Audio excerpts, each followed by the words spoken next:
दोस्तों, लगता है कि विश्व गुरु भारत को अब बांग्लादेश से भी सीखने की जरूरत है।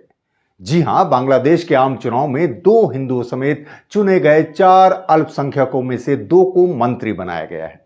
तारिक रहमान के नेतृत्व वाली बीएनपी की नई सरकार में इन दोनों को कैबिनेट मंत्री का दर्जा दिया गया है।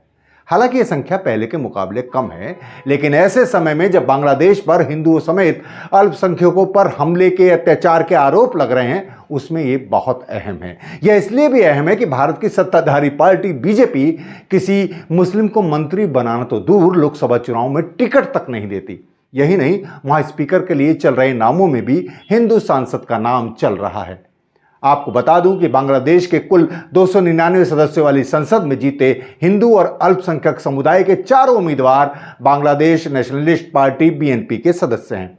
इनमें एक हिंदू विजेता गोयेश्वर चंद्र राय हैं, जो ढाका क्षेत्र से जीते हैं, और दूसरे हिंदू निताई राय चौधरी हैं, जो मुगरा क्षेत्र से जीते हैं। दोनों ने जमाते इस्लामी के उम्मीदवारों को हराया है। अन्य 2 अल्पसंख्यक सांसद हैं साचिंग प्रू, जो बौद्ध हैं, और दूसरे हैं दीपेन देवान, ये चकमा समुदाय से आते हैं। तारिक रहमान की नई सरकार में कुल 49 सदस्यीय मंत्रिपरिषद बनाई गई है, जिनमें 25 कैबिनेट मंत्री हैं। इनमें नितिन राय चौधरी और दीपेन देवान को कैबिनेट मंत्री बनाया गया है। बांग्लादेश की लगभग 17 करोड़ आबादी है, इसमें हिंदू करीब 8% हैं। पूरे चुनाव में धार्मिक अल्पसंख्यक समुदाय की 10 महिलाओं समेत 79 उम्मीदवार थे, जिनमें अधिकांश हिंदू थे।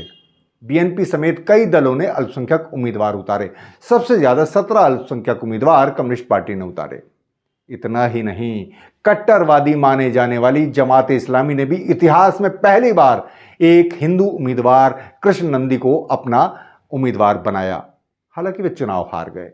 पहले के चुनाव 2018 और 2024 में 17 हिंदू सांसद चुने गए थे, जिनमें ज्यादातर अवामी लीग से थे, जो इस समय चुनाव से बाहर थी।